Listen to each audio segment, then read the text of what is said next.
Hier, il y avait une action choc promise au Germinal de Newport. Des artistes vont se réunir à Newport ce jeudi pour participer à l'exposition performative.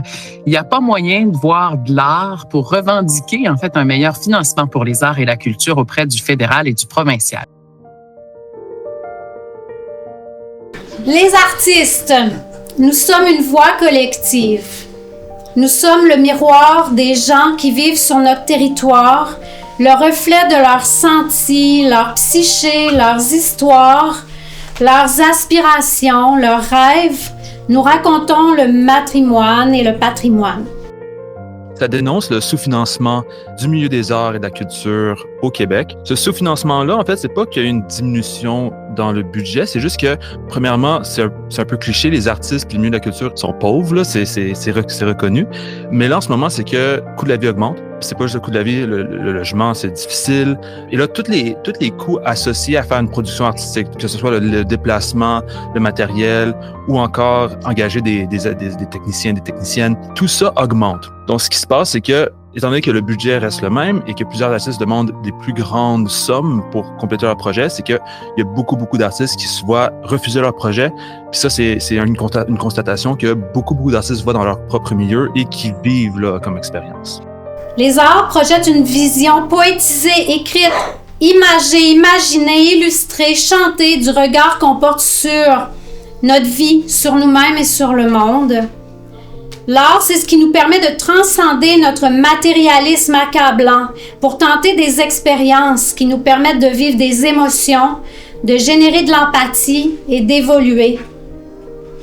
La vision des artistes renforce les spécificités culturelles qui ont tendance à se dégrader grandement partout dans le monde. On avait des œuvres, on avait comme presque une centaine d'œuvres, toutes emballées dans du papier brun. Puis l'idée de ça, c'était de montrer que si les artistes peuvent pas créer ou n'ont pas les moyens de créer, si les organismes n'ont pas le moyen de diffuser le travers, l'art, dans ce cas-là, on n'aura pas accès à cet art-là. Si on n'a plus d'artistes, on n'a plus de regard critique sur soi, on n'a plus notre regard critique sur le monde, il nous reste le regard de l'autre à absorber, à intégrer. On devient l'autre doucement, on devient la masse. Puis là, on avait les 30 démarches, biographies des artistes qui sont de la région. Puis on a dit, regardez le potentiel qu'on a. On a du méchant potentiel. On a des artistes incroyables qui pourraient tellement bonifier puis créer de l'art dans notre région, nous faire sentir comme avoir un sentiment d'appartenance à notre région à travers l'art, mais les autres, ils peuvent pas le faire parce que premièrement, il n'y a pas de diffuseur puis ils ont pas les moyens de gagner leur vie avec ça, là. Parce qu'en ce moment, plusieurs artistes abdiquent parce qu'il ne restera pas toujours la culture. Ce soir, nous ne présentons pas d'art. Mais soyons avertis. Pas d'artistes, pas d'art.